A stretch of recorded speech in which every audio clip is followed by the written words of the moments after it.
Sleep schedule ಅನ್ನುವಂಥದ್ದು madam, actress ಆಗಿ ಆಗ ಔಟ್ಡೋರ್ ಇಂಡೋರ್ ಶೂಟ್ಸ್ ಎಲ್ಲ ಮಾಡ್ತಾ ಇದ್ರಿ, ಟೈಮ್ ಕರೆಕ್ಟಾಗಿ ಬರೋಕ್ಕಾಗ್ತಿರ್ಲಿಲ್ಲ, ನಿದ್ದೆ ಮಾಡೋಕ್ಕಾಗ್ತಿರ್ಲಿಲ್ಲ.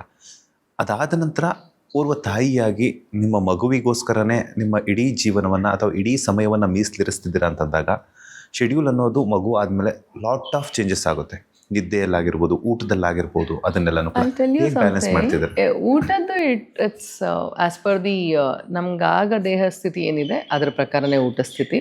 ನಾನು ಆಲ್ಮೋಸ್ಟ್ ಮೊದಲನೇ 4 ತಿಂಗಳು 3 ತಿಂಗಳಂತೂ ಒಂಚೂರು ಮೆಣಸಿನ್ಕಾಯಿ ತಿನ್ನಲೇ ಇಲ್ಲ. ನಾನು ಖಾರನೇ ತಿಂದಿಲ್ಲ, ಒಣಗ ಮೆಣಸಿನ್ಕಾಯಿ ತಿಂದಿಲ್ಲ, ಯಾವುದು ತಿನ್ನಿಲ್ಲ, ಬರೀ ಕಾಳು ಮೆಣಸು ಅಷ್ಟೇ ತಿಂದೆ ನಾನು. I have not eaten anything. ಪ್ರೆಗ್ನೆನ್ಸಿಯಲ್ಲೂ ನಾನು 4ನೇ ತಿಂಗಳಿಂದ ಖಾರ ತಿಂದಿಲ್ಲ. ನಾನು ಪ್ರೆಗ್ನೆನ್ಸಿ ಖಾರನೇ ತಿಂದಿಲ್ಲ ನಾನು. ಆಮೇಲೂ ಖಾರ ತಿಂದಿಲ್ಲ 4 ತಿಂಗಳವರೆಗೆ. 3 ತಿಂಗಳು ಪೂರ್ತಿ ಖಾರನೇ ಇಲ್ಲ, ಬರೀ ನಾನು ಅನ್ನ, ಕಾಳು ಮೆಣಸು, ಸಾರು, ಬರೀ ಇದೇ ಮಾಡ್ಕೊಂಡು ತಿಂದಿದ್ದು. ಆ್ಯಂಡ್ ಲೇಹಗಳೇನಿದೆ ಅದನ್ನು ತೊಗೊಂಡಿದ್ದು.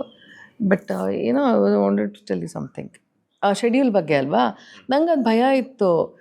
ನಂಗೆ ಆ್ಯಕ್ಚುಲಿ ನಂಗೆ ಸರಿಯಾಗಿ ನಿದ್ದೆ ಆಗಲಿಲ್ಲ. ನಂಗೆ ತಲೆ ಸಿಡಿ ಆಗ್ತಾ ಇರುತ್ತೆ ಯಾವಾಗಲೂ. ನನಗೆ ಶೂಟಿಂಗಲ್ಲೂ ಅಷ್ಟೇ ಮೊದಲೊಂದು ನಿದ್ದೆ ಆಗಿಬಿಡ್ಬೇಕು. ನನಗೆ ನಿದ್ದೆ ಆಗಲಿಲ್ಲ, ತುಂಬ ಹಿಂಸೆ ಆಗ್ತಾಯಿತ್ತು.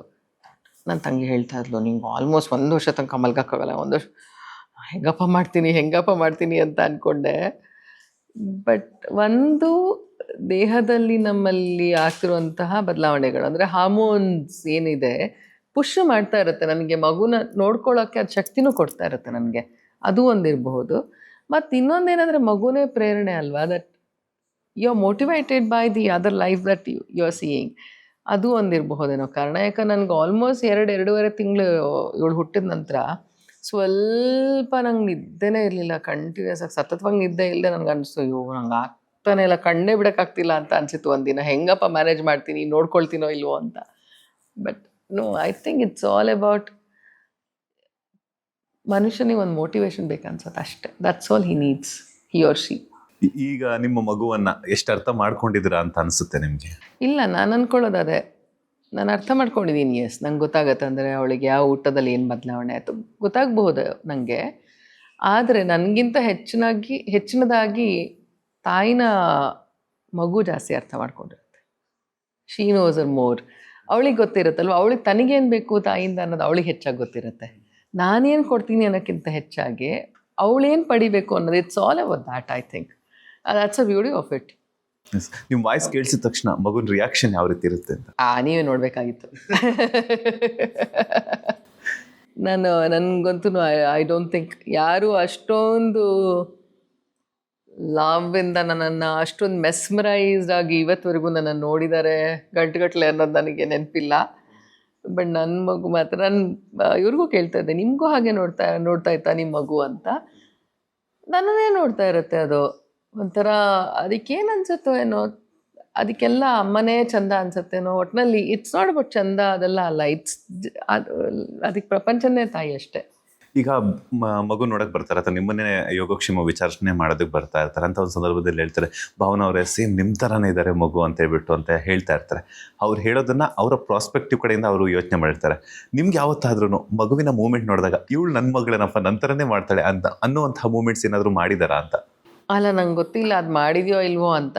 ಹಾಗೆ ಮಾಡಿದ್ರು ಓಕೆ, ಮಾಡದಿದ್ರು ಓಕೆ. ನಾನು ಯಾವಾಗ ಆ್ಯಕ್ಚುಲಿ ಇದು ತುಂಬ ಅತಿಯಾದ ಸೆನ್ಸಿಟಿವ್ ಚೈಲ್ಡ್, ಅಂದರೆ ತುಂಬ ಒಬೆ ಮಾಡುತ್ತೆ.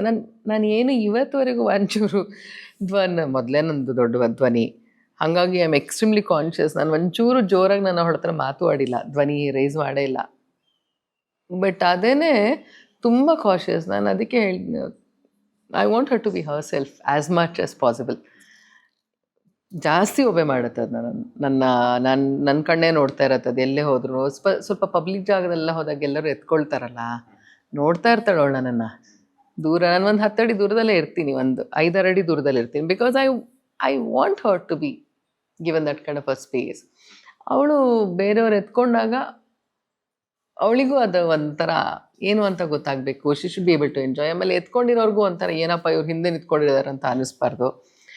ಆಮೇಲೆ ಎಷ್ಟು ಅಭಿಮಾನ, ಒಂದು ಪ್ರೀತಿಯಿಂದ ಎಲ್ಲರೂ ಬಂದು ಕೇಳ್ತಾರೆ, ಎತ್ಕೊಳ್ಬೋದಾ ಮೇಡಮ್ ಅಂತ. I want her to go. I want to go to everyone. ಆದರೂ ಒಂದು ಸ್ವಲ್ಪ ಅಷ್ಟಿದ್ರೆ ಸಾಕು, ಒಂದು ಕಣ್ಣನ್ನು ನಾನು ನೋಡ್ತಾ ಇದ್ರೆ ಐ ಆಮ್ ಗುಡ್. ಒಂದು ಹೆಣ್ಣಿನ ಜೀವನ ಪರಿಪೂರ್ಣ ಆಗಬೇಕು ಅಂತಂದರೆ ತಾಯಿ ಆಗಲೇಬೇಕು ಅನ್ನೋವಂಥದ್ದು ದೊಡ್ಡವರು ಹೇಳಿದ್ದಾರೆ. ಹಾಗೆಯೇ ತಾಯ್ತನ ಅನ್ನುವಂಥದ್ದು ಒಂದು ದೊಡ್ಡವ್ರು ಹೇಳಿದಾರೆ ಅನ್ನೋಕ್ಕಿಂತ ಹೆಚ್ಚಾಗಿ ಅದು ಮುಂಚೆ ಹೇಗೆ ಅನ್ನಿಸ್ತಾ ಇತ್ತಂದ್ರೆ ಈಗ ಮದುವೆ ಆಗಿಬಿಡ್ಬೇಕು, ಅದಕ್ಕೋಸ್ಕರ ಮದುವೆ ಆಗಬೇಕು, ನಾವು ಬರೀ ಮಕ್ಳು ಹೆರಕ್ಕೆ ಮಾತ್ರ ಆಗಬೇಕು, ಒಂದು ಮೆಷಿನ್ ಆಗಿದ್ದೀವಿ, ಇದೆಲ್ಲ ಒಂದು ಇಟ್ಸ್ ಬಿನ್ ಅಂದರೆ ಈಗ ಸಾಕಷ್ಟು ವರ್ಷಗಳಿಂದ ನಾವು ಇದನ್ನೇ ಕೇಳ್ಕೊಂಡು ಬಂತಿರೋದು. ನಾವು ಒಂದು ಯಂತ್ರ ಆಗಿದ್ದೀವಿ, ಹೆಣ್ಣು ಅಂದರೆ ಒಂದು ಯಂತ್ರವನ್ನು ಯಂತ್ರ ಆಗಿ ಬಳಸ್ಕೊಂಡಿದ್ದಾರೆ ಅಂತ. ಬಟ್ ಈಗ you can still change the definition. ನನಗೆ ಅಂದ್ಕೊಳ್ಳೋ ಅವಶ್ಯಕತೆನೂ ಇಲ್ಲ. ನಾನು ಯಾರಿಗೊಬ್ರಿಗೆ ಮಕ್ಕಳು ಮಾಡಬೇಕು ಅಂತ ನಾನು ಯಂತ್ರ ಆಗಿ ಬಳಸ್ಕೊಂಡಿದ್ದಾರೆ. I think it's all a wrong definition, I guess completely. ಯಾಕಂದ್ರೆ ನನ್ನ ಅತ್ತೆ ಎಲ್ಲ ಇದ್ದಾರೆ, ಅವ್ರಿಗೆಲ್ಲ 8 ಮಕ್ಕಳು, ನನ್ನ ಅಜ್ಜಿ ಎಲ್ಲರನ್ನೂ. ನಾನು ಯಾರೂ ಆ ಥರ ಮಾತಾಡಿರೋದು ನಾನು ನೋಡಿಲ್ಲ. ಯಾಕಂದರೆ ಪ್ರತಿಯೊಂದು ಹೆಣ್ಣು ಮಗು ಹುಟ್ಟಿದಾಗ ಅವಳು ಯಂತ್ರ ಅಂದ್ಕೊಳ್ಳೋದು ಆ ಥರದ್ದೆಲ್ಲ ಭಾವನೆಗಳಿದ್ರೆ ಅವಳು ಖಂಡಿತವಾಗ್ಲೂ ಅವಳು ತಾಯ್ತನನ ಅನುಭವಿಸೋಕ್ಕೆ ಆಗಲ್ಲ ಅವಳು ಪೂರ್ತಿ ಪ್ರಮಾಣದಲ್ಲಿ. Because she is not one and she should not be one. ಅಕಸ್ಮಾತ್ ಅವಳು ಬರೀ ಯಂತ್ರ ಆಗಿದ್ದಾಳಂತ ಹೇಳಿದ್ರೆ ಹಾಗಾದರೆ ನಾನು ಆ ಮಗುವಿಗೆ ನಾನು ಏನನ್ನು ಅದಕ್ಕೆ ಫಾರ್ವರ್ಡ್ ಮಾಡ್ತಾಯಿದ್ದೀನಿ. ಯಾಕಂದ್ರೆ ನನ್ನ ಮನಸ್ಸು ನನ್ನ ಇದು ಹೇಗಿರುತ್ತೆ, ಈಗ ನನ್ನ ಮಗು ಬಗ್ಗೆನೇ ಎಲ್ಲರೂ ಹೇಳ್ತಾರೆ ಆಯಿತಾ. ನೀವು ಕೇಳಿದ್ರಲ್ಲ ಮಾಡತ್ತಾ ನಿಮ್ಮ ಥರನೇ ಮಾಡತ್ತಾ ಅಂತ, ನೀವು ನಂಬಲ್ಲ ಆಯಿತಾ. ಅದು ಈಗಲ್ಲ, ಈಗ 8 ತಿಂಗಳಾಯಿತು. ಇದಕ್ಕಿಂತ ಮುಂಚೆ ಅದು ಯಾರು ನೋಡಿದ್ರು ನಗುತ್ತೆ ಅದು. ಯಾವಾಗಲೂ ಎಲ್ಲರೂ ಈಗ ಮೊನ್ನೆನೂ ಒಬ್ರು ಹೇಳಿದ್ರು, ಸಣ್ಣ ಮಕ್ಳಿಗೆಲ್ಲರೂ ನಾವು ಯಾರಾದರೂ ಹೇಳಿದ್ರೆ ಸ್ಮೈಲ್ ಮಾಡು, ಒಂಚೂರು ನಗು ಅಂತೆಲ್ಲ ಹೇಳಬೇಕು. ಈಗ ನಗ್ತಾನೆ ಇರುತ್ತೆ ಮೇಡಮ್, ನಾನು ಈ ಥರ ಮಗುನೇ ನೋಡಿಲ್ಲ ಅಂತ. ತುಂಬ ಜನ ನನಗೆ ಅಡಗಿಸ್ತಾ ಇದ್ರು. ಅಂದರೆ ಮೇಡಮ್ ಹೊಟ್ಟೆಲ್ಲೇ ಟ್ರೈನಿಂಗ್ ಕೊಟ್ಬಿಟ್ಟಿದ್ದಾರೆ, ಅವ್ರ ಥರನೇ ನಗ್ತಾ ಇರೋಕ್ಕೇನೆ ಅಂತೆಲ್ಲ ಈ ಥರ ಎಲ್ಲ ಆಯಿತು. So that is something blessing ಇರಬಹುದಾ, ಅಥವಾ ಅದು ನನ್ನ ಬಿಹೇವಿಯರ್ನ ಅದು ಮುಂಚೆಯಿಂದನೇ ಅರ್ಥ ಮಾಡ್ಕೊಂಡಿದ್ಯಾ, ಅಥವಾ ಐ ಡೋಂಟ್ ನೋ. ಅದೊಂದು ನನಗೆ ನಿಜವಾಗ್ಲೂ ಅದು ಎಲ್ಲರಿಗೂ ಅನಿಸ್ತಾ ಇದೆ. ಅದು ಮಗು ಯಾರು ನೋಡಿದ್ರು ನಗತ್ತಲ್ಲ ಅಂತ ಇರ್ತಾರೆ. That's a good thing. So ಈ ಥರದ್ದೆಲ್ಲ ಈಗ ನಾನು ಯಂತ್ರ ಆಗಿ ಒಂದು ಯಾಂತ್ರಿಕವಾಗಿ ನಾನೊಂದು ಮಗುನ ಹೆತ್ತಿದ್ದೀನಿ ಅಂತ ಹೇಳಿದ್ರೆ ಹಾಗಾದರೆ ಆ ಭಾವನೆಗಳು ಹೇಗೆ ಬರೋಕ್ಕೆ ಸಾಧ್ಯ ಇದೆ?